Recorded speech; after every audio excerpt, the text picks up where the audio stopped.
a beautiful revolution. Hey, the intro music has started. Welcome back.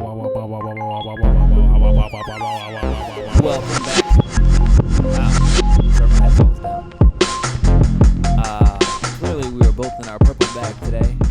I had a funny thought earlier. I saw myself in the mirror. I said, all I need is a lab coat to be fully in my mad scientist bag. That's like Doofenshmirtz. Just with the Doofenshmirtz Evil Incorporated. Was that from Phineas and Ferb? Yes. Ferb. That was my time. Yeah. Like, I was young when that first came out. I wasn't. I caught a couple That's episodes. crazy. They're pretty funny. I was a child when it first came out, and I remember the first year that I finished a year at Reef. On the last day of school, the kids were watching that. Did it make you was feel weird. old? I felt old, yes. Yeah. It was weird because I remember when Phineas and Ferb came out. I was a fan. I wasn't a huge fan, but I was a fan. I was more of a Cartoon Network, Nickelodeon kid. I wasn't really a Disney kid. Yeah. Because Disney got kind of played out. They had some good stuff early on. They had Proud Family, That's So Raven. You know, when they had the black people on there. And they started moving towards the Wizards of Waverly Place direction. It got nasty. Wiggity whack. Very. Same thing with Cartoon Network. They had some hard cartoons. And Yeah, they they started did. getting in like this weird, like, this weird place. Yeah. I remember when Cartoon Network first came out. It was mid-90s, I think. And they didn't have a lot of programming. So they had this one cartoon. It was basically Tom and Jerry, but it was a flea and a dog. And it played 24/7. That's hilarious. Anytime there wasn't something else on, that was on. And it was entertaining enough. I watched it so many times. Cartoon Network didn't they buy Boomerang? Or they either bought it or created it. I thought they created it because it was because initially all they could get was the old stuff. So they were playing Looney Tunes, they were playing Flintstones, they were playing Top Cat, Magilla Gorilla, stuff like that. And then when they started getting more contemporary programming, they shifted it over. I remember they had Johnny Bravo too. Yeah, that was my Johnny shit. Bravo was tight. Johnny Bravo was definitely my shit. And Johnny Quest. Johnny Quest was tight. They had a couple episodes. Yeah. Boomerang was it. They had a lot going on. I think it's still around. But yeah, I remember at that time, that was when Saturday morning cartoons, they had Mega Man, they had Sonic the Hedgehog. I was never really a Sonic fan. Because you caught the late one. I don't even think you were alive when it was it. I don't know. I mean, was you born in like 1995? 97. Right. There was still good Pokemon out when I was young. It was just getting started. Really? I thought Pokemon was older than that. I mean, when I say just getting started, we're 25 years in. So it's like, the first 5 years is Okay. Yeah. That's fair. What else used to come on? Ninja Turtles was on, and then there's this other cartoon that was dinosaurs, but it was like the Ninja Turtles in terms of there was 4 main characters, each one had a different color. There might have been 5. And they each had whatever their specialty was. It was dope. Interesting. What else? Yeah, I never knew about that show. Yeah, I can't remember the name. I used to watch it at my grandparents' house in Massachusetts. You're still talking about Cartoon Network, right? Nah, that was regular TV. Like the Sonic and Mega Man and the dinosaur joint was all just regular Saturday morning cartoons. Oh, yeah. Where there was variety, where there was a reason, where you got up early to watch UPN, and then you'd go back and forth between UPN and Fox to see what was actually on and popping. Yeah, no, I never had that problem. Yeah. By the time I was Saturday high quality cartoon morning, we had 3 children's dedicated channels. It was Cartoon Network, Nickelodeon, and Disney that ran cartoons all day, every day. Nickelodeon didn't have a strong Saturday morning bag. They did to me. Oh. You know why? Because Nickelodeon had some classic shows too. Like Nickelodeon had Speed Racer for a little bit. Nickelodeon had what was the it was like Ren and Stimpy, but it was a cow and like a devil. 2 Stupid Dogs. No, they had Cat Dog though too. I don't know if you knew what 2 Cat Stupid Dog Dogs was. Yeah, I know about Cat Dog. 2 Stupid Dogs was Cartoon Network. Oh, I'm off. You ever watch that?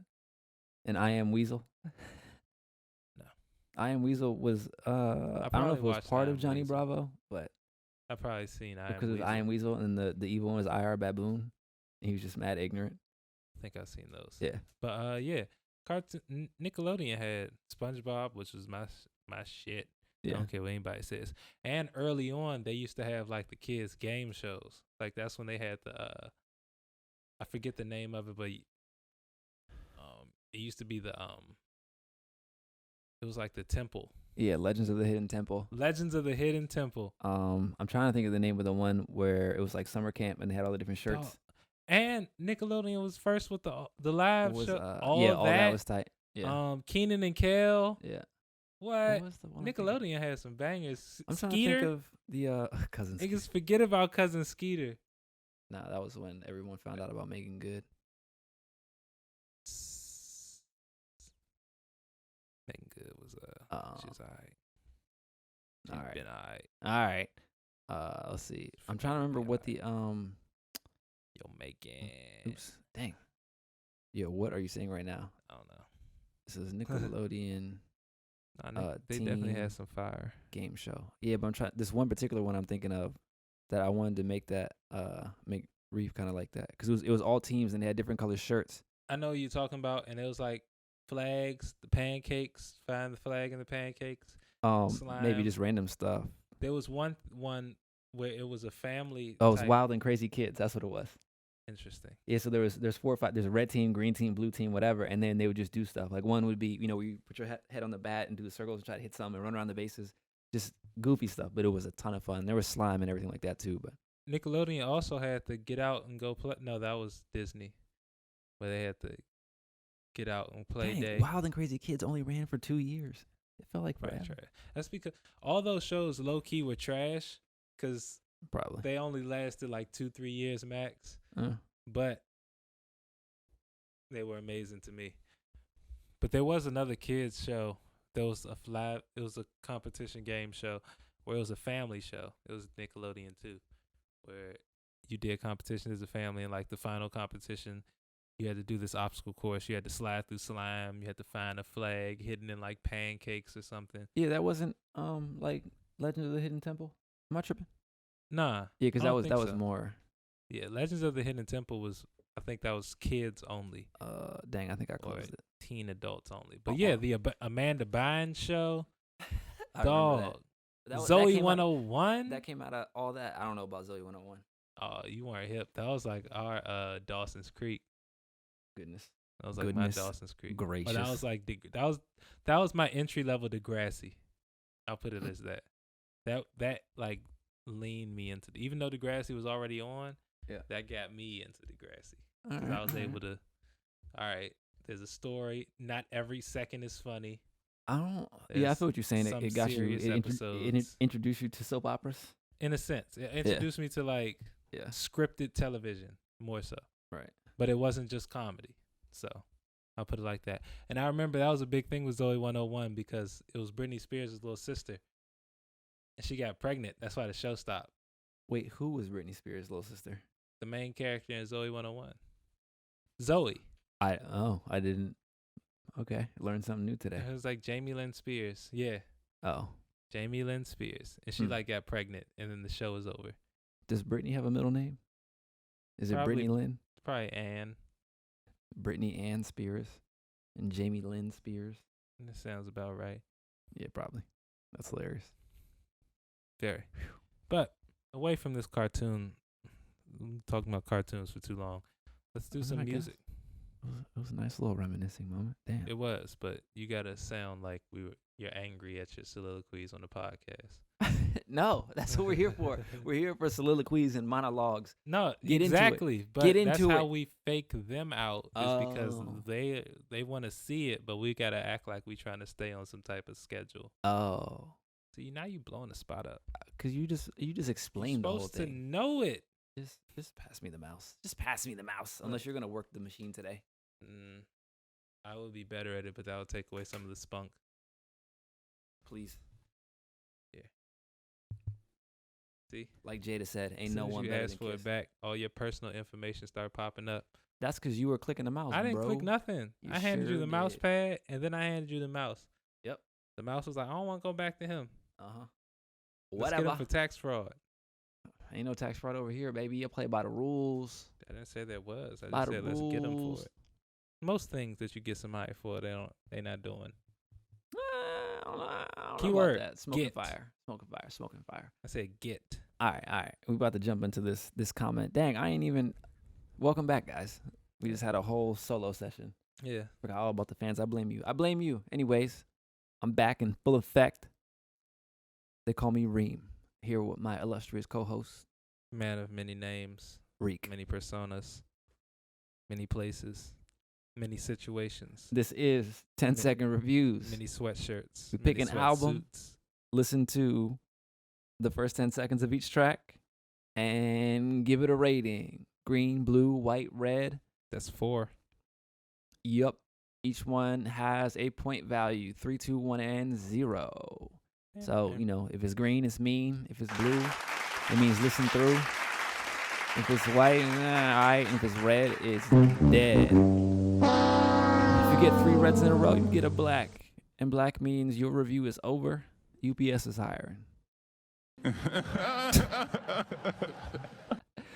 At the end of the show, we average it out and give you a score. So for the albums, 2.5 to 3 is green, 2 to 2.5 is blue, 1.5 to 2 is white. Anything below 1.5 is not even worth mentioning. It's trash. It's not trash. Triggity. It's just not. Triznash. It's not. Oh, you said it right the first time. It's okay. Having said that, today's album is A Beautiful Revolution Part 1 by Common. When do you think he'll drop Part 2? Thanksgiving? If he feels like it. Part 2 might be all spoken word with the last poets. Has Common ever dropped a spoken word project? Not that I know of. He should. Maybe. Because most of his raps sound like they were poems that he just put a beat behind and then quote on rhythm.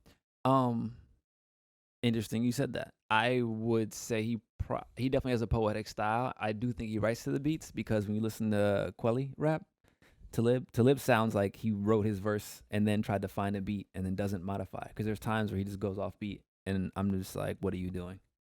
It's very frustrating. So yeah, that's the thing about a lot of old school rappers is they didn't have the luxury of just access to tons of beats. Nah, it's just so they would it's just Quelly.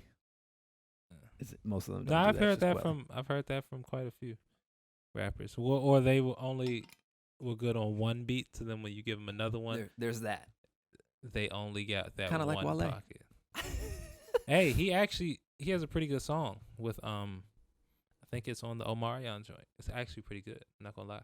All right, well, it's a nice little bop. Maybe we can hop on that joint tomorrow, or whatever. We can decide that tomorrow. Yeah. All right, A Beautiful Revolution Part 1, 9 tracks, 34 minutes, 18 seconds. Who we got? Long but short. Short but long. Oh, there's one explicit track. It's called Fallen. Just one. That's all you need. Are Black Thought, PJ, and Lenny Kravitz. You think there's going to be... Excuse me. You think people are going to start trying to... How can I say this? With words. Be less... Explicit? Yeah. Well, of course, there's the opposite to that of the... I think there's a lot of folks who either do intentionally or either both. Like some of them probably do it intentionally. Some folks just don't curse. But then that's not a part of the marketing machine. If you get heavily marketed, it's just all garbage. So I bet. If you're not stabbing, killing, drug dealing, or hoeing, then I just feel like a lot like that's the direction that music or rap is going into. It's going to be a period of like how there was that Diggable Planets, it has to cycle era, where things just kind of chilled out. I think we're getting back into that. I would hope so. It would be nice. I think we're heading in to have some slappers that are actually uplifting. I think we're heading back in that direction. People just don't want to accept it because everybody's happy flexing right now. But I think we're going because you can't just flex look with at positivity. The times. You can, but not materialistically. Why not? Because at the end of the day, there's really no positive or negative connotation to material things. They're just things. Right, that's what I mean. So you could flex, and you could either talk about how you're better than everybody off the flex, or how you worked hard and earned it. But that exactly right there proves exactly why you're not better than anybody, and it's cap. No, I mean I get what crazy. you're saying. I'm just saying that like you could flex material things in a positive way without talking down on people. You can, but I guess what I'm trying to say is the times that we're in now, a lot of the people that were looked up to for their material, non-material flexes are starting to look like clowns. Slowly. Do you have an example?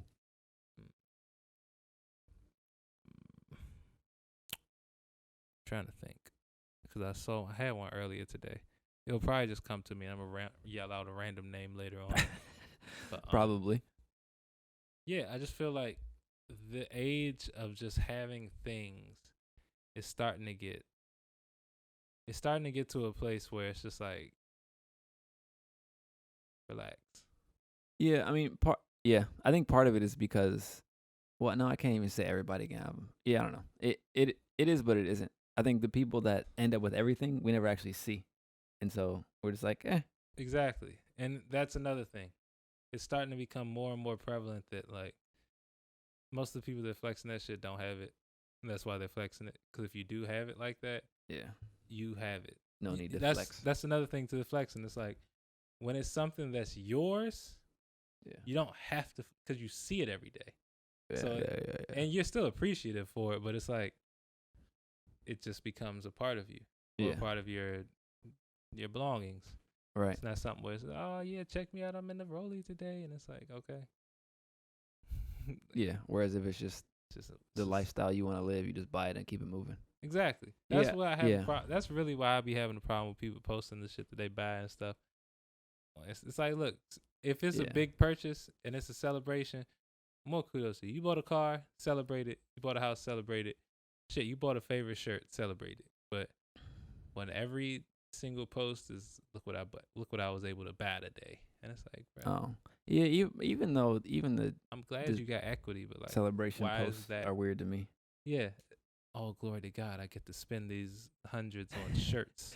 No, not even that. Even sometimes when, like, let's say someone buys a new car or whatever, and then I guess I just don't understand the need to flex. Because to your point, if you got it like that, you got it like that. But I guess everyone's stretch goals are different. Yeah. But then also, I feel like if I hit one of my stretch goals, I would be excited about it, but it's your goal. Yeah, I would call, like I would call you, I would call Chili. I might call my dad just on the low, be like, yo, I just put 10 in the bank. He's like, what are you talking about? Like, bro, I put 10 in the bank. And then, like, that's it. And then if I'm like, yo, are you at home? You like, yeah, pull up. And then I show you, hear my engine from 3 miles away. You're like, oh, okay. That's it. Like, I don't. That's fun. Yeah, I don't know. That's fun. Occasional video, but just relax, folks. Yeah. Live a life that you know is fire. You can be proud of in silence. Exactly. That's where real confidence comes from. Yeah. Where you just, I know my life is lit. Yeah, just live a life you can be proud of. My life is the exact life that I want to live. Mm-hmm. So I don't have to act like nothing. Drop a bomb on that. Yeah. Easy. Straight like that. I like that. Straight like that. I like that. Live the life you want to live. That way you don't have to act out. Simple. All right. So, music. Let me get one of those sheets. You have all right. Track 1. Oh. A Beautiful Revolution. Numero uno. A Beautiful Revolution. Intro. 2 minutes, 14 seconds.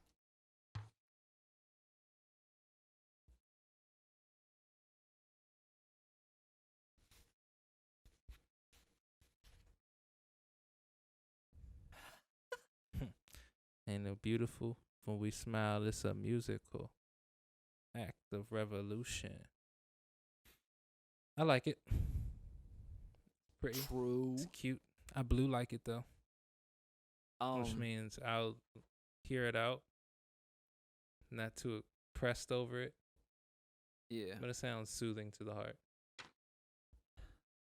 Yeah, I'll let you have that because I have a a vendetta against people talking about okay. things. I mean, I'll be with you. It's just sometimes that it's was cute. just a very interesting characterization, but Sometimes it's I'll cute. let you have it. Let you have it. All right. Track 2, Fallen, the one explicit track.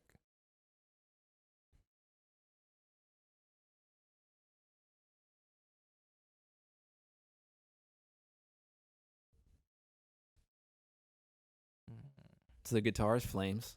Dum, dum, dum, dum, dum, dum, I like that it was in dum. 3/4 time. So I'm interested in hearing the bag he comes in on, which is probably gonna be Mad poetic. that good spoken word flow. My good people. Yeah, but I like it. Me too. More people need to do the 3/4 tempo. Well, I guess it's you do it if you can do it. That's a tricky right. tricky pocket to get into. Very tricky. It's how hard. Of course you know how hard it is to make beats in the 3/4 pocket. It's not hard, but it it's can be difficult. It's definitely easier if you catch a dope jazz sample that's already in it, and then you can you kind of learn how to do it from there. Sometimes you just need, I don't know. Every now and again, I'll hear a jazz record, and then it reminds me of how dope that can be, but it's also really hard to rap over. So you can only give it to certain people. Exactly. That's what I mean. It's you make it, then it's like who can use this? I can't even use this. Right. It's like right. It's tricky pocket you find yourself in. Your track 3. Say Peace, featuring Black Thought. Black Thought looks like a Pop Warner football coach. Yeah. Fully looks like he's punched the 8-year-old in the chest. You're hilarious. And said, "Man up." I'm about to turn this volume up on these records. I need to feel that. Black Thought has the face boom of a man that has drunk beers publicly at his child's football game. It's probably. Does he have children? Probably. That's his name funny. Is Black Thought, and he's like in his 40s now. That's funny. His name is Tariq, actually. I think. Is it? I think Black Thought's first name is actually Tariq. Yep. Tariq Luckman Trotter. All right. And it's the same exact spelling. That's rare. Giggity. That's very rare that there's a Tariq that I find somebody that spells Tariq the same as me. Oh, these are live. It does sound kind of Afro beat-ish on some Fela Kuti. Not quite on that level though. What are we giving that? I like it. Once again. I feel like I would really like Bilal to be on it. Okay. I could hear Bilal doing his "In these streets we never," you know how Bilal be singing. All right, here you go. You hit hold on. Hit your interpretation over the actual record. You can't make me do it on the spot. All right.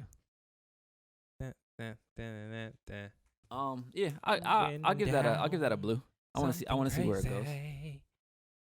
What type of sports fan are you when you go to games? An analytical one.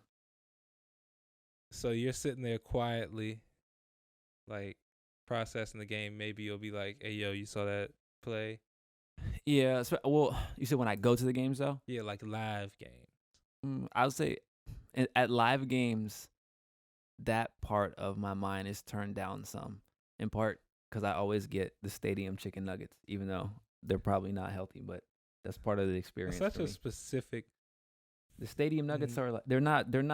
You can't get them anywhere else. Nuggets? That's what I meant. The tenders. Okay, I was about to say if you get a stadium nuggets, we might have to have a conversation. The stadium tenders, yeah, you can't get those anywhere else. And despite how unhealthy they might be, it's just a different experience. Nah, stadium tenders, they got a different type of crunch to them. Yeah, and that chicken is cooked. Yeah, I don't know what, because there's some 18-year-old back there, so I don't know why he's not working.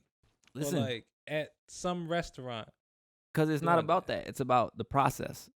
success is a process. So you put it in for 60 seconds, lift it for 10, drop it back in for 30, lift it, drop it back in for it's whatever. sad he's getting like $6 an hour. Because he's just following the process. He's not adding no pizzazz. Just do exactly what the instructions say and you'll get it right.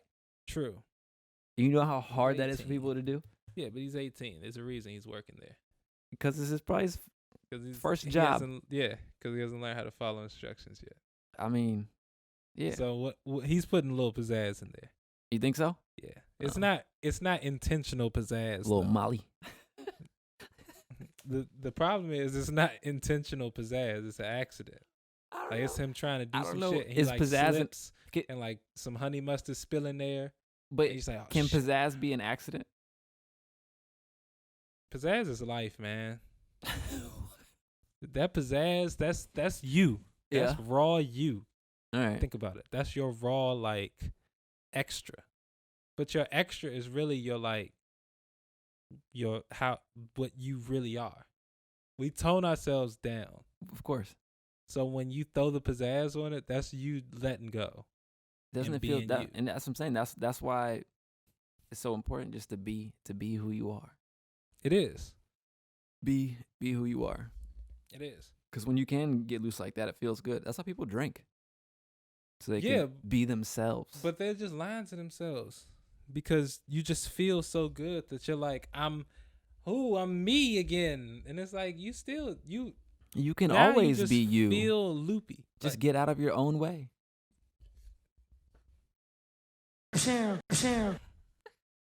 Gunshots. You're hilarious. I'm so glad I switched that today. I was just thinking because I was like, a lot of people have the gunshot. I was like, let's get a. That's true. Let's throw a gunshot with a little twist on it. A gunshot. Yeah, so got our own little gunshot. Shout out to K Hart, I can't modify it right now. All right, the wealthiest black comedian out there right now. Yep, that's a thing. What do we give this? All right, track 4. What do you say? Move it, baby. Oh, track 3. Yeah, it's a blue. I didn't even answer my own question. Oh, it doesn't matter.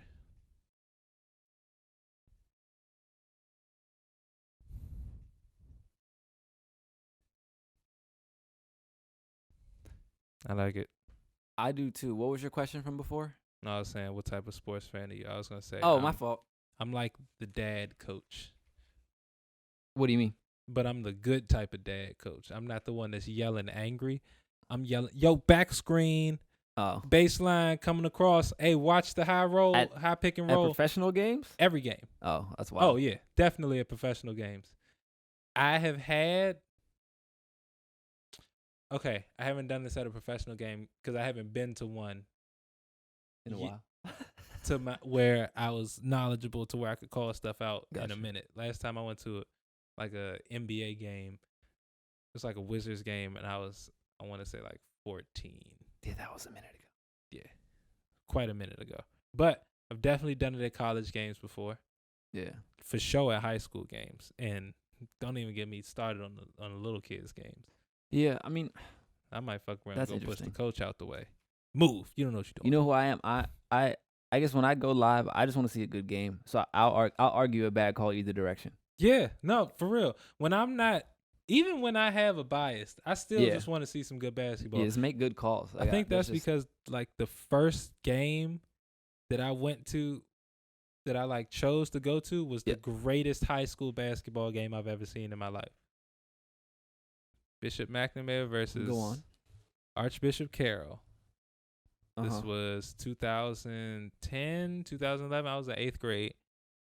And I just went to, before I even really knew about McNamara, my friend Kyle, shout out to Kyle, his older brothers had went there.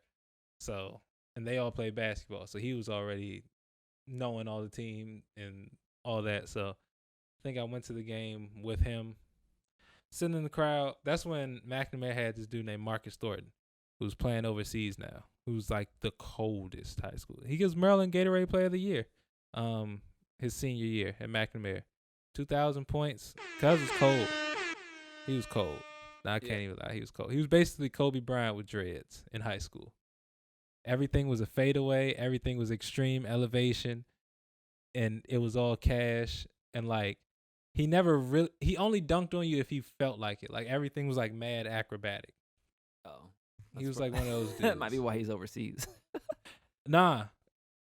Yeah, but also because once he went to college, he was like 6'3", small frame. Most of the guards, 6'4", 6'5", especially with his skill set. He's a score first guard. It was just a weird time. He got drafted to the Celtics when that year they drafted like 8 guards. They drafted like R.J. Hunter, Terry Rozier, all of them. So just I thought Terry would end up being better when he was a starter. I'm a little upset. Look, when you get a neck tat, your mind ain't on basketball. When you come off the bench, or rather when you go from a bench player to a starter, your level of extra work has to double. Yeah, that's true. But I've only seen 3 people get neck tats and continue to focus on being the best basketball player that they could be, rather than focusing on being the star of the team. Who were you thinking of? Kelly Oubre, Derrick Rose, and Kenyon Martin. Oh, damn. Jamal Crawford didn't make your list? Jamal Crawford's a bucket regardless. First time I heard him speak, I said, hold up. Yeah, you was like, oh, shit, that's what you sound like? Yeah. You a tatted. Like, I love it, though. But that's how you know he's dangerous for real, though. Break the mold. That's how you know them tattoos really mean something. Right. Yeah, that's funny. Yeah, that's funny. Feel me? Yeah. Some dudes, you hear how they talk, and then you see the tattoos they got. And you're like, you saw that in a magazine. Yeah. Some people, you hear them, and they start explaining the tat. See, that's my thing about tattoos. If you give me a story behind it, all for it. But if it's just like, oh, yeah, that shit look tough. It's like, could have just got a shirt.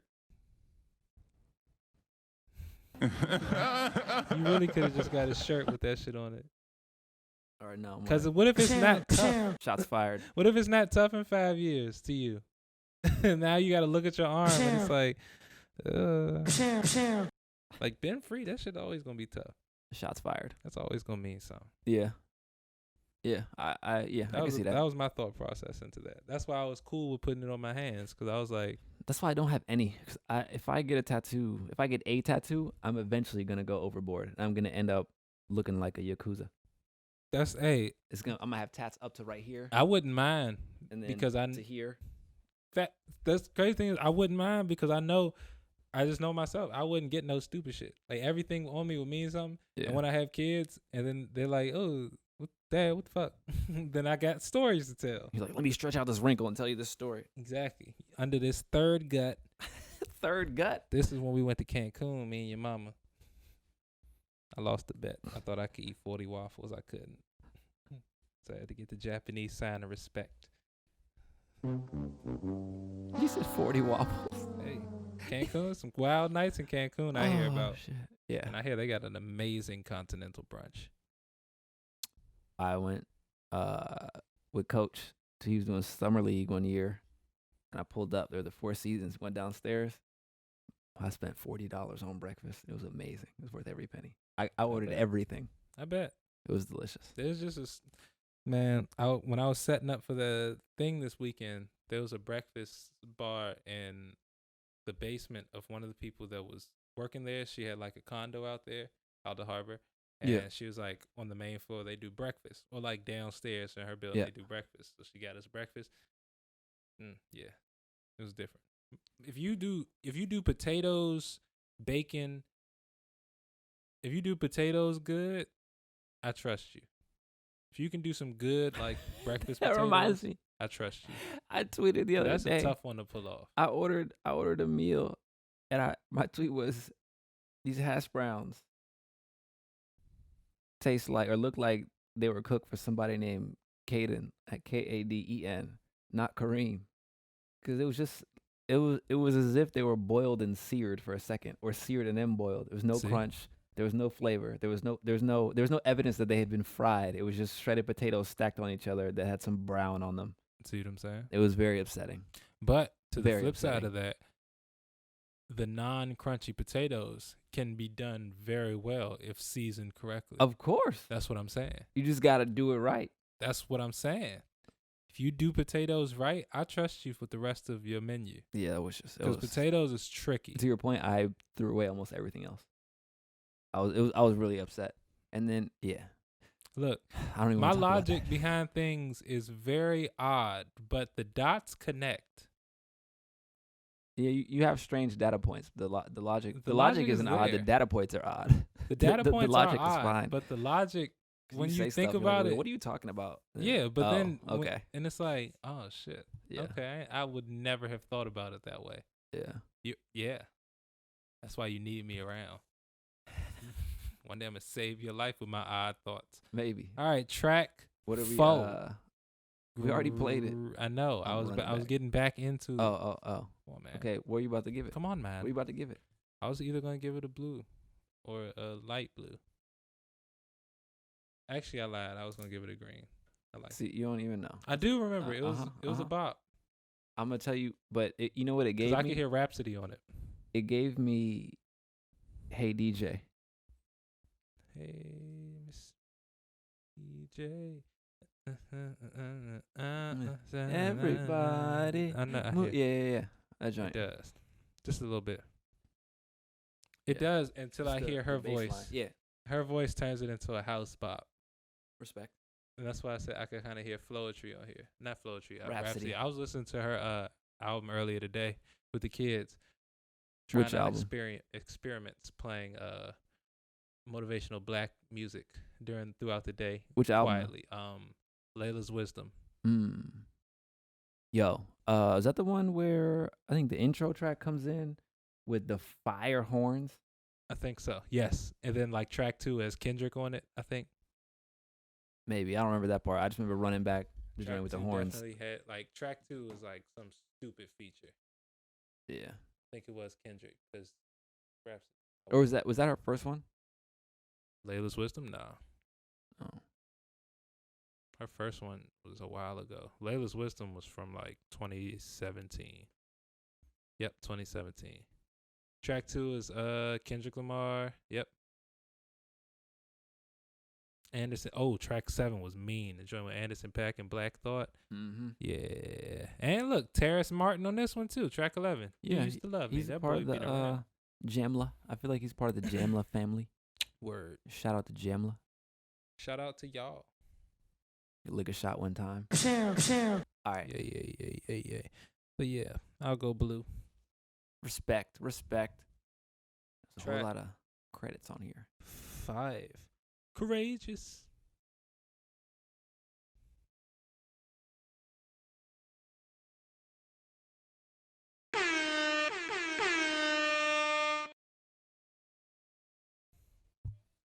That should turn into a church record. It did. I played the horns too early. Mm-hmm. Now the worst you can give it is a white. You can't. I don't hate it. I know, but I'm just saying the worst that you could go is white.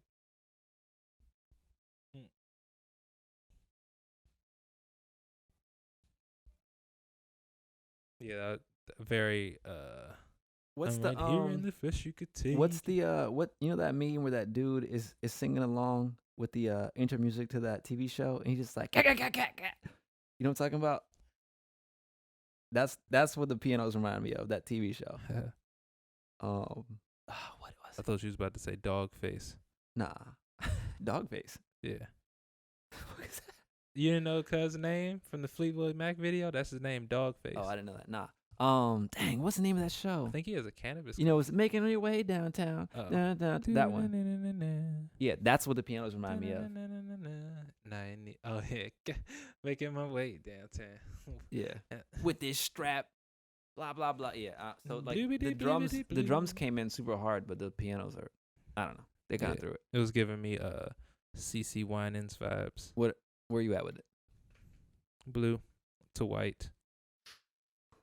I feel like I was full green and the piano just ruined it for me. Like I said, blue to white to me. Hey, it's a white for me. I can go white. Just it's evoking that white. TV show. It's too much. Go white. Let it play out, but I probably wouldn't hear it play it again. All right, track 6, A Place in This World.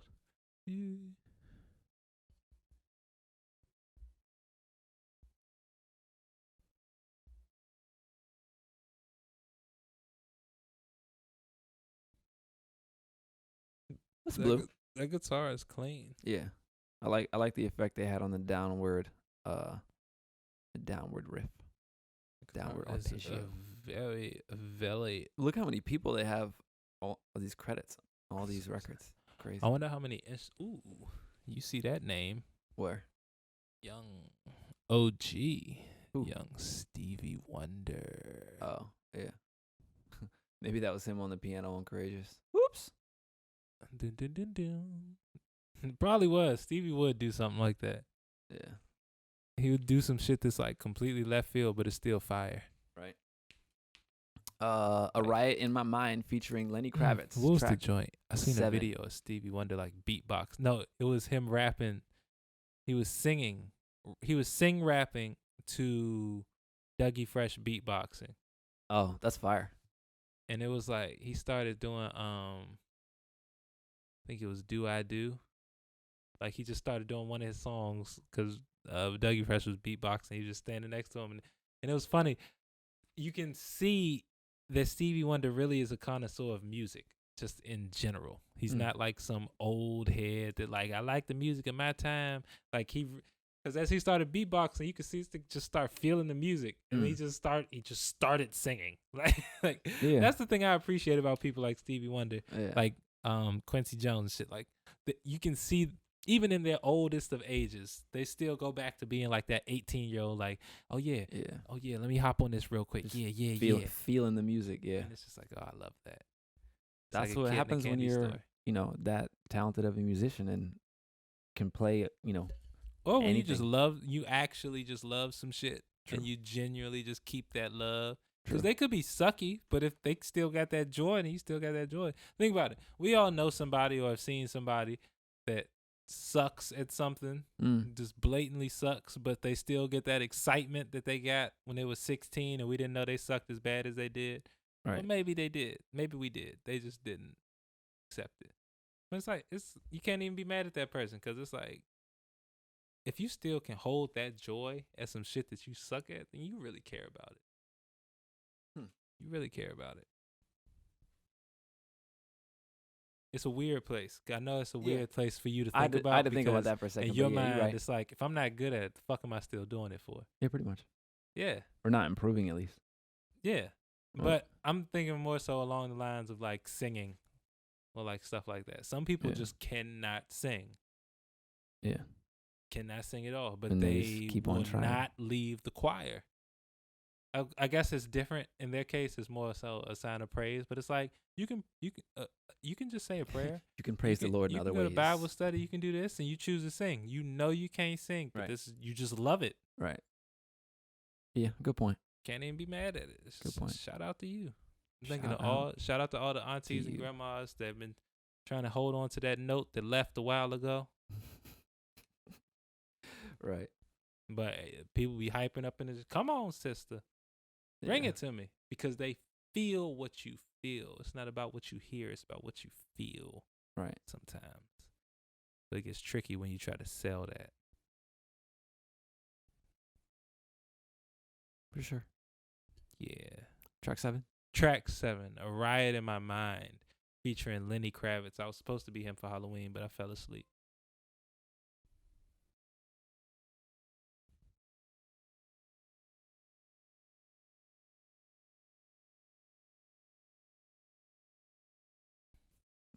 I would just listen to that on loop. I would. I'm a sucker for guitars. Especially the good nylon strings. Figured out the recipe for his 10 seconds. Common figured out the recipe for his 10 seconds to avoid whites and reds. He's like, just rock some guitars. Yeah. I don't got to bring in the beat yet. Just let them listen to these guitars. Yeah, it would be crazy, though, if... Oh, you produced this? They timed out... No, Kareem Riggins is he's a drummer. I don't have that many R's or an I. Why you still live here? It's just one record, bro. It takes a lot more than that. But it's common. Yeah. I'm trying to be uncommon. All right. Why you can't just hate. You're just a hater. I can hate. No, you're just a hater. You didn't listen. You weren't expecting that. You threw it off the glass. I dunked that bitch home. Take that. No, I threw it off the glass. You caught it, pump fake, and then dribbled out for a 3. No. And then banked it. No. That's exactly what happened. You banked the 3. You did the Steph. That's what happened. And I had the Steve Kerr where I was like, okay. That's what happened. He was dribbling around. People was reaching. You should have got the ball stolen. You threw it up at the last second. Cash. Nah. I was like, nah. You're just slicing yourself right now. I'm not. Because Steve Kerr was not a coach in that moment. I don't even know. He was a shitty coach in that moment, and you couldn't say anything about it. Way far left with this analogy. What? I was going to say, in that moment, Steve Kerr was a very bad coach, but nobody could really say anything about it because it was just a moment of greatness. Yeah. Remember that play? When Steph was just dribbling around at the free throw line? I don't want to make him a bad coach. Steph was just doing whatever he felt like doing. But that's what I'm saying. It looked like there was no control over Steph Curry. Looked like he was just like, oh, I'm literally letting this bitch go whenever I want to. Oh, I mean, yeah. And sometimes, like, them shits, you would have some off nights. And that was still when Steph would just be throwing the ball away. Just trying to do too much in clutch moments, like throwing behind the back between the leg passes when they down 2 for 30 seconds left. It's like, Steph, what the fuck are you doing? He's Steph being like, Steph. I felt it. You got to like that. You got to let it go like that. Like, I felt it. But did you see what was going on, Stephen Curry? Wardell. All right. Start calling him Wardell. All right. What did you rate number 7 yet? The Warden. It gets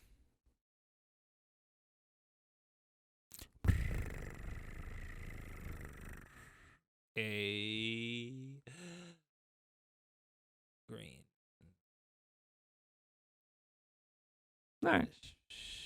Yeah, that Lenny Kravitz. I thought you were gonna go blue. I thought I was too, but then that's what I was gonna say.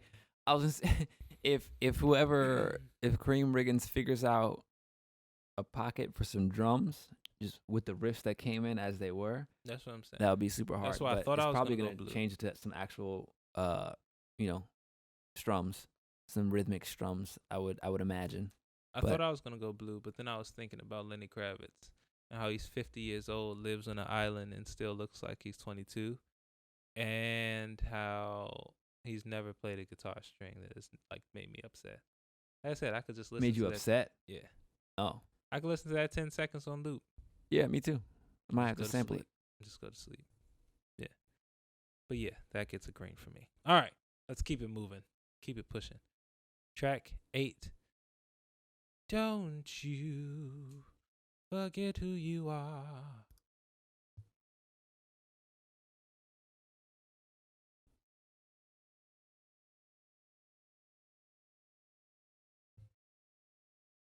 Yep. Yeah. Don't forget who you are. Don't you dare forget it, girl. It's very that sounded like it was for children. If that makes sense. It sounds like a common song for kids. If that makes sense. Like, it's very upbeat, but it's hip hop. Maybe I need to listen to more of PJ, this Paris A. Jones. I don't know, because right now I guess I have no familiarity with her work, and these little 3 syllables before we cut it off are not really moving me because it doesn't trigger my imagination. I feel it. So I'm like, So I got to listen to more of her stuff. I understand. I definitely like the drum pattern and all the orchestration. Yeah. Just I feel like on projects the Common does, or artists like Common, the singing is dependent on the type of song. The singing is gonna be like it's not gonna be nobody hitting no crazy riffs. It's just gonna be like hit your notes, stay in your pocket. 'Cause I'm not doing no crazy shit in my raps. I'm talking. I need y'all to listen to the words being said. Don't make it no more confusing than it needs to be. Right. Which is, there's a level of appreciation for that, but there's also some like, all right, girl, like get in your bag. You're a singer. Right. Just know what let me know what that vocal's hitting for. True. I definitely want to listen to the rest, so I'll say blue. Okay. It's not a straight skip. We can go blue. And here we are, track 9. a beautiful revolution outro.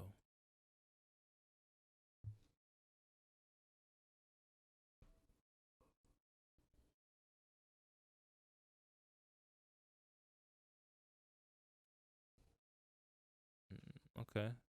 So it sounds like it's going to be clips of people saying what a beautiful revolution is. Might cut into some lyrics, possibly some singing. The strings were very reminiscent of To Pimp a Butterfly for me. Not this part, like from here on. Yeah. Yeah, I hear that. Makes me think of I hear that. one of the like For Free or some shit. Or Institutionalized. Yeah. This ain't free. I mean, baby. Is that album underrated?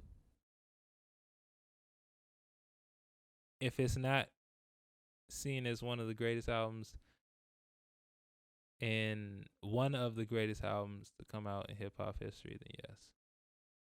Yeah, I mean, it's definitely got to be, top 2 of the 2010s. I don't even know when it dropped. When did it drop? 2000, I want to say 12. Yeah. Was it that old? No, it couldn't. No, there's no way that it's that old. I think so. Nah. Are we going to race? I tried to cite To Pimp a Butterfly, and To Pimp a Nigga popped up. 2015. Yeah, okay. Okay, so it's only 5 years old. That's crazy. Yeah. Right in the middle. Right in the middle. Yeah, it's still one of the tops. What are we giving that outro?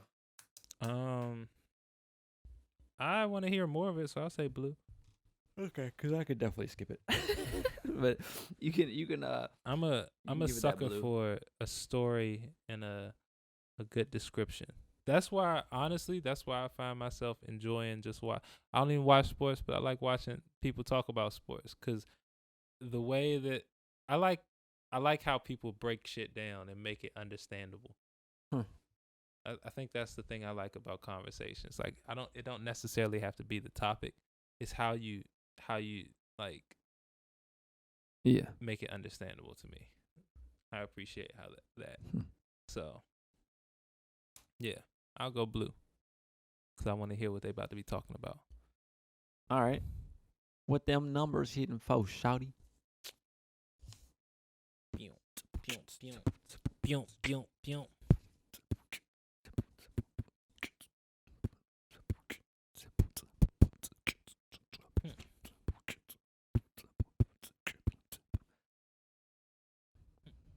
What's the hardest thing you've ever done?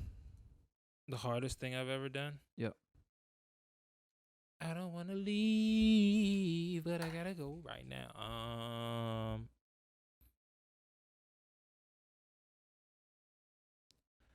I would say the hardest thing I've ever done.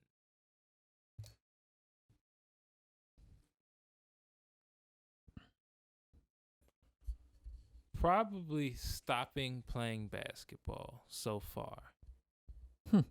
That just comes off the top of the dome. But when I think about it in the grand scheme of things, it wasn't that hard. It was just weird because it was me completely leaving one aspect of my life where I felt the obligation was to play basketball. And then now it's like, I don't have to. It's like, if I want to, I still can, but you mean in terms of organized basketball? Yeah. Okay. Organized basketball. Like when I stopped playing, because I stopped in college. Yeah. So when I stopped then, that was probably the biggest, that was probably the quote unquote the hardest thing, because after that, it was like a life change in a sense, because now my schedule is my schedule. I don't even want to say wide open. It's just now it's mine. Yeah. It's not practice at this time, weights at this time, class at this. It was, all right, you got these 3 things that you have to, these 3 places you got to go to, but other than that, then do what you want. Figure it out. And now It's one of those things where when I think about it,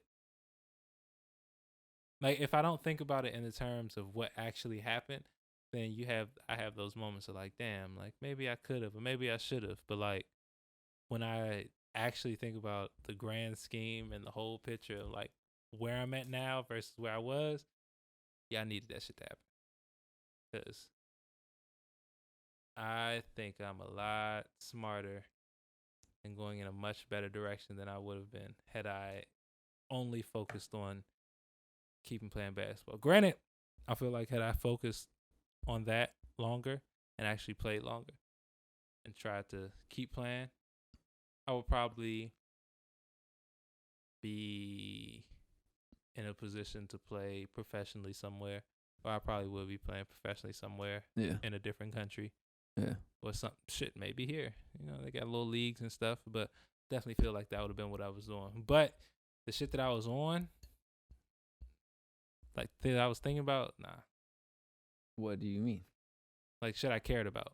Oh, yeah, I feel that. And it's being around people that care about the same shit is like you don't really see nothing new. So I see it being very hard for me to have made the mental strides that I have made, so to speak. It's like you give something to get something in all things. Like, yeah, potentially being a professional athlete versus being more knowledgeable and more independent and self-driven. Yeah. It's a weird trade-off, but to me it makes sense gradually. But yeah, I would say so far that's probably the hardest thing I've done. But and then again, it wasn't that hard. It was just not weird. On the backside of it, it's never as hard as it feels when you're in the middle or about to start. Yeah, so I feel that.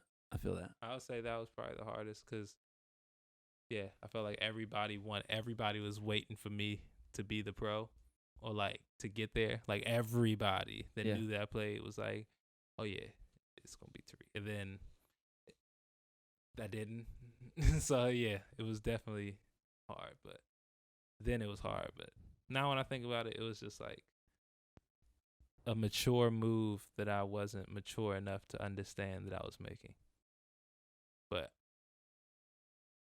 knew that it had to be made. That's what I feel like a lot of moments that I have. Like I do some mature shit, but it's even ahead of me. So like I'll do it and then it's good, but I'm not necessarily 100% prepared for what I just did. So I still have that. You listening to that inner voice. So you're prepared. You just don't think you are. But it's good. That's good that you listen to your inner voice. Yeah. I'm starting to. That was one of the first moments where I was like, you know, I don't want to do this shit. I'm done. Yeah. Like I think I called after I quit the team. I told people after I quit the team. I didn't call before and was like, yo, I think I'm gonna stop playing. Yeah. Like I think it was like, yeah, I quit the team. That's how it's supposed to be. It's like, yeah, I'm done. Yeah. So yeah, that was the start of it. Yeah. It's coming soon. I'm gonna start telling some more people off, tell them how I feel. Yeah. I feel like I had my my phase of, well, no, I'm probably still in it. I'm probably like, what? You haven't said what it is. I feel like everybody has this phase of like when you're looking, or like when you're newly, quote unquote, mentally free of where you previously were. Yeah. Where you're just, quote unquote, trying to find yourself. Just doing a bunch of shit. That's why I say it's probably not over, because I'm still just kind of doing a bunch of shit. Like I haven't dwindled the list. I've dwindled it down to a few things, but I haven't narrowed it down to the very few things that it needs to be yet. But that's still a process. That just comes with time. Yeah. I think that's what it should be. Yeah. But the list changes it changes as time goes. But there's there always has to be that set list. New information, new choices. Exactly. As long as you keep progressing forward and upward. Yeah. Always. Absolutely. Yeah. But yeah. Yeah. Very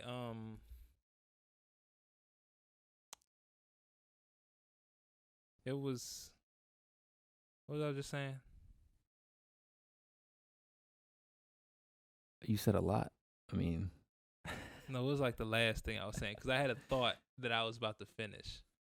I don't know. I started thinking about something else. That's another thing. When I start talking, like I know what's coming out of my mouth. Yeah. But like I kind of blank out. Yeah, I mean, I just let it come out. Yeah, it's a lot of people. So you if you ask me what I just my said, guy. it'd be like, yeah, it's a freestyle, but it's a calculated freestyle. If that makes sense. Mm-hmm. It's not like I'm just saying shit. Like I know what I'm saying, and if I keep talking, I'm gonna explain it. But if you ask me to say the thing I said 5 seconds ago, I'm gonna be like, you were talking about how the decisions you make are ahead of yourself. Oh yeah. Yeah, that's a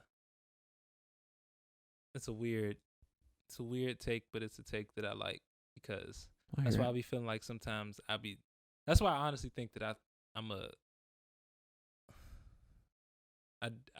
that's what reassures me that I do be thinking in the future, that I don't be on some nut shit. It's because every decision that I've made, it in a weird way, it reveals itself that it was a good decision, like during not the best times of the decision. Oh, yeah. Like I'll just see a little thing where I'll be like, okay, yeah, I'm not eating, but I could be that. Yeah. Or I wouldn't even be thinking like this to avoid maneuver in these situations. Or who would my friend group be right now? Like who would I be hanging out with? Who would I be talking to? What would I be doing right now? Yeah. Probably not this. I'll probably be in a gym somewhere or sleeping off soreness playing video games. Cause video games was, the pastime. That was definitely the pastime. Sitting in somebody's room doing some dumb shit overseas in a hotel. Actually, nah. I'll probably be losing my mind. I guess it depends on what level of team you play for. That's what I'm saying. I'll probably be losing my mind because depending on what level of team, I might not even be playing right now. What's going on? Oh, I was thinking depending more on that where I'm at. You would be playing, getting that big tax-free bag. Oh, because when you play overseas, they don't. Your room and board is covered. Yeah. So your money is yours. And that's why I would be stupid. Yeah, maybe. I feel like I had to be broke first to really understand money. Or to start to I still don't fully understand it, but to really start well, because you have to start. You have to try to understand it in order to get more. Yeah. And you gotta when learn you're a college how it works. athlete, money don't mean shit. Because niggas look out for you. Oh, yeah. You might not have the money to do the extra fun shit that you want to do, but like everything you need is taken care of. When you just a broke college student, that shit sucks because you just a broke human being. It's hard to eat. It's hard to wash your clothes. It's hard to get around. All that shit. When you a broke college student, you got friends that got cars. You don't really have nowhere to go. You don't have much time to do shit. And when you do want to do extra shit, it's taken care of because you banned on campus. Yeah, You know what I mean? Yeah. Even it don't matter what level that you at. D3 up to D1. I know. I seen some basketball. They fuck basketball team, football team. They gonna take care of you. Baseball, any sport, they gonna take care of you.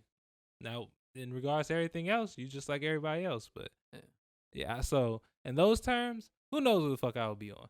Because I know I was living crazy when I was still playing basketball. Because I was working out like every day. So my meals consisted of bags of chips some nights and a Gatorade bottle. What? How? I don't even understand how that works. If you're on the team, shouldn't you be? No, that was the food that I ate outside of the cafeteria. Healthier? Oh. When I was in the cafeteria, it was all ham sandwiches, salads, and cereal. This ham sandwich I learned like helped you bulk up. Oh, yeah. I remember when I was trying to get bigger, somebody was like, just eat pork. I was like, we don't do that in my family. No, yeah, I was eating ham and turkey pork sandwiches. And pasta. I was getting toasted ham and turkey sandwiches every day. That sounds delicious. Faithful. Oh, yeah. I'll go make that joint myself. Ask Shorty to toast it in the panini joint. Crush.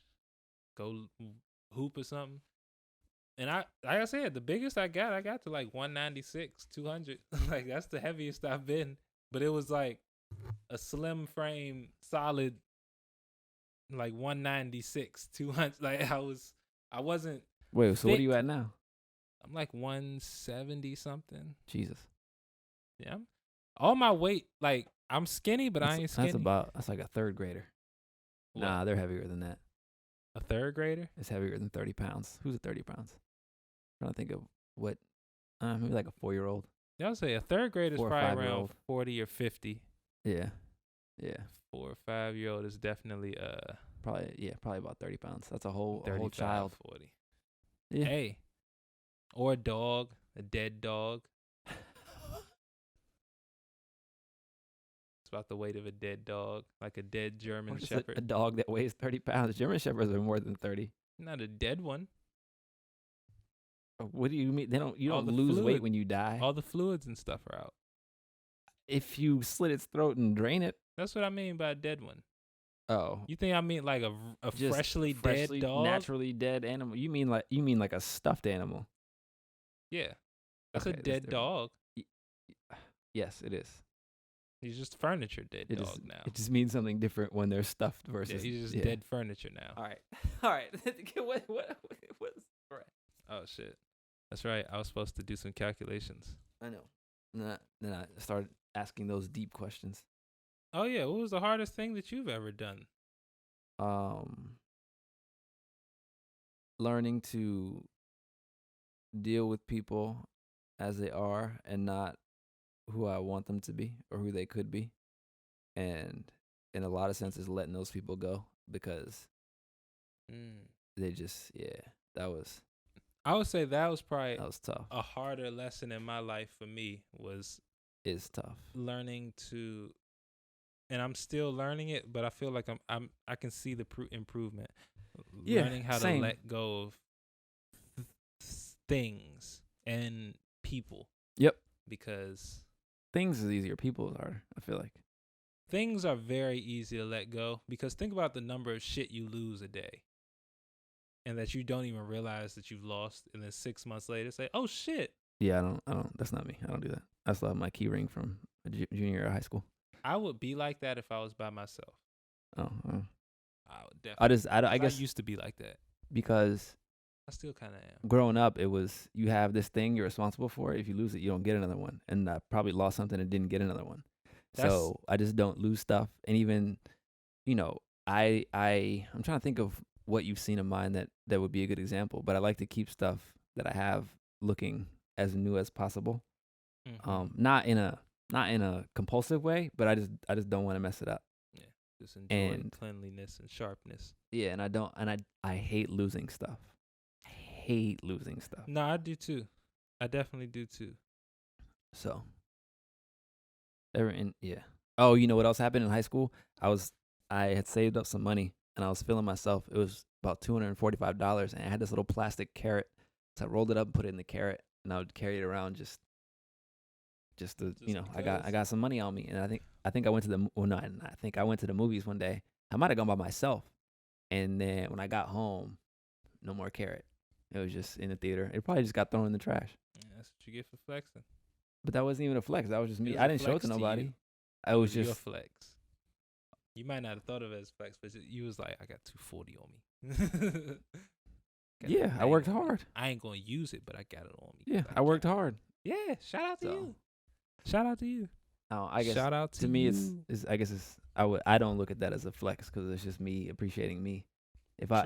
If you pull up, Yeah, hey, are you gonna go to the movies? Hey, look what I got in this carrot. Like, yeah, Nah, yeah. yeah. But I was saying it was a personal flex because like you ain't have to do that. I didn't. But he was like, I got it, so I'm a flex. It was also just dumb to have it in a plastic carrot and not just a wallet. Yeah. So it was just a lot. That was the flex part. A lot of bad choices going on. It was like you bought your little secret safe out and you like nobody knows. Yeah, pretty much. Yeah, that was the flex. It's Pretty like, much. yeah, y'all don't even know I got this in here. Yeah. Y'all think this is a squeeze toy. Yeah, it was a hard plastic, but yeah, same thing. Oh.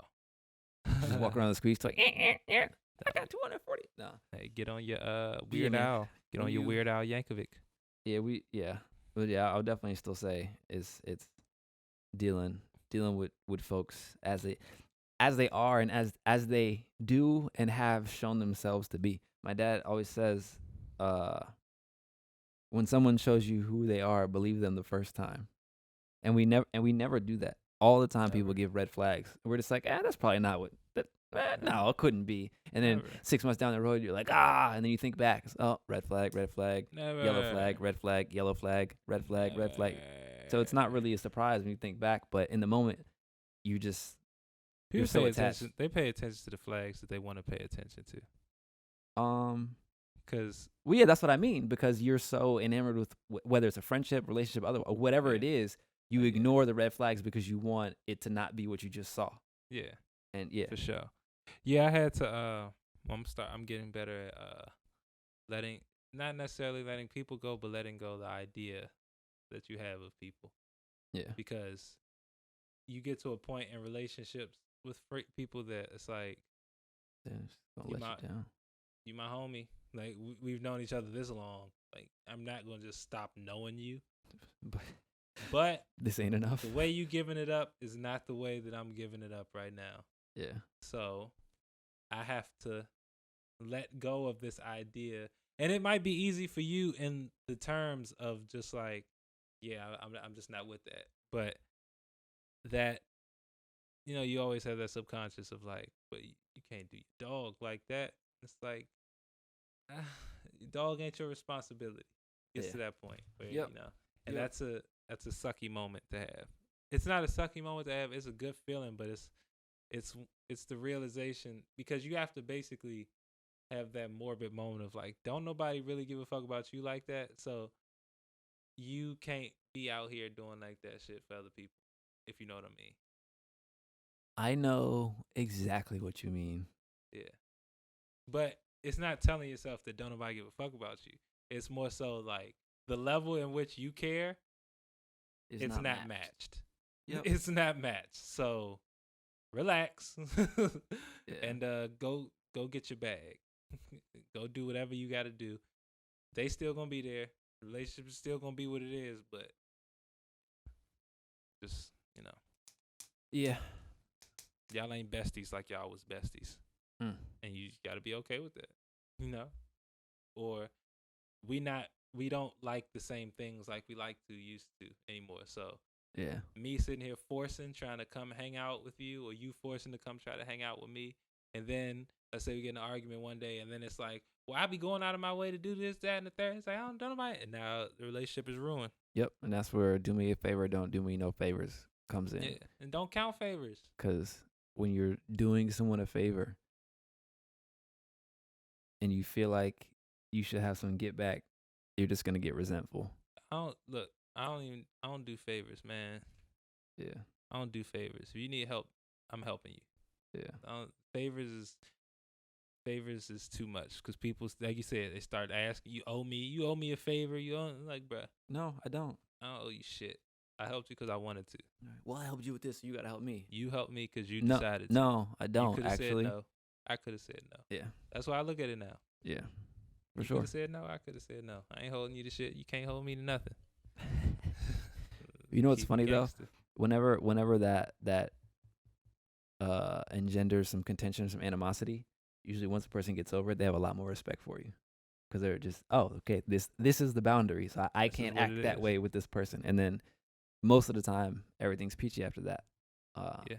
But then you have to just maintain the line. And also, whenever you do decide to newly draw lines or uphold boundaries, it always makes everyone mad, uncomfortable, and then you can tell who really rocks with you and who don't.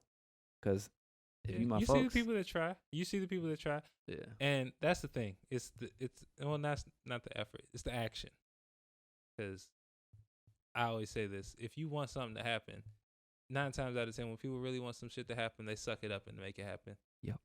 No matter what they have to do, they suck it up and make it happen. So it's like, if you really wanted some shit to work out, or if you really wanted, when the pressure's really on, everyone makes it happen. You'll make the adjustments. Yep.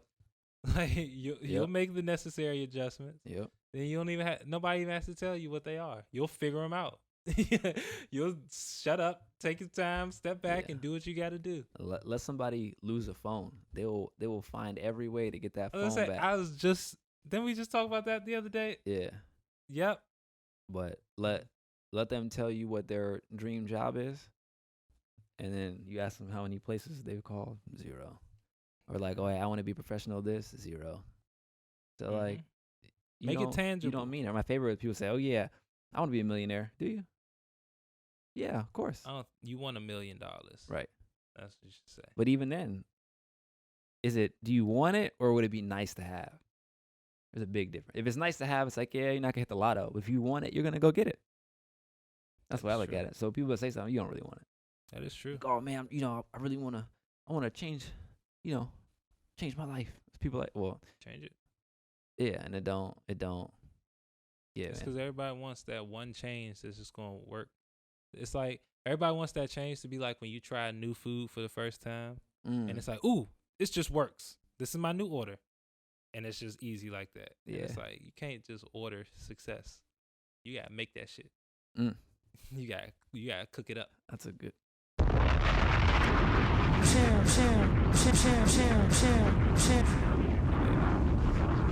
Straight like that. Success ain't no Happy Meal. That shit is a gourmet. It's like what do they do? Roasting a duck. You gotta let it soak in the wine for 3 hours, for 3 days, and then make sure that it got the right seasonings. Cut off all the extra shit. Yeah, cut it in the right places or you get sick. Yeah, take your time. Yeah. And then you put a crazy price on it because it's worth it. Yeah, whatever. Yeah, whatever you feel like your value is, and then exactly. A lot of times somebody's willing to pay it. Ooh, that reminds me. I have an email to reply to.